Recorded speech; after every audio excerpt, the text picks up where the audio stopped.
Hello guys, welcome to Amazon. ഇതിനെയാണ് ഭൂമിയുടെ ശ്വാസകോശം എന്ന് വിളിക്കുന്നത്. പക്ഷെ സത്യം പറയാലോ ഗായ്സ്, ഇവിടെ ശ്വാസം വിടാൻ പോലും സ്ഥലമില്ല. അത്രയ്ക്ക് തിങ്ങി നിറഞ്ഞ കാടാണ്. അതും പോരാഞ്ഞിട്ട് AC ഇല്ലാത്തതുകൊണ്ട് എൻ്റെ സർക്യൂട്ടൊക്കെ ഉരുകി ഒലിക്കുന്നു.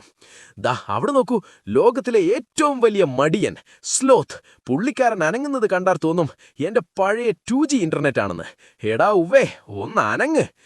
ആഹാ, കളർ ബോക്സ് തുറന്നു വിട്ട പോലെ. ഇതാണ് മക്കാവ് തത്തകൾ. അയ്യോ വിടറാ, എന്റെ ചെവി വയറാണ്, വരെയല്ല. അടുത്തതൊരു ക്യൂട്ട് മുട്ടായി, അല്ല വിഷത്തവള. ഇതിനെ തൊട്ടാൽ അപ്പോൾ ടിക്കറ്റ് കിട്ടുമെന്ന് ഗൈഡ് പറഞ്ഞു. വേണ്ട, റിസ്ക് എടുക്കുന്നില്ല. ഇതാ ഇവിടുത്തെ സമാധാന പ്രിയൻ കപ്പിബാര. എന്തു വന്നാലും പുള്ളി കൂളാണ്. ഞാനും ഇവനും ഇപ്പോൾ ഫ്രണ്ട്സായി. അതാരവിടെ? നല്ല ഭംഗിയുള്ള ഒരു പൂച്ചക്കുട്ടി. അയ്യോ, പൂച്ചയല്ല, ഇത് ജാഗ്വാറാണ്, ആമസോണിലെ രാജാവ്. ചേട്ടാ, ഞാൻ അറിയാതെ വന്നതാ, ഓടിക്കോ.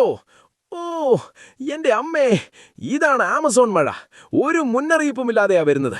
ഗൈസ്, ഞാൻ നനഞ്ഞാൽ ഷോക്കാകും. ഈ വ്ളോഗ് ഇവിടെ വെച്ച് നിർത്തുന്നു. അടുത്ത വീഡിയോയിൽ കാണാം.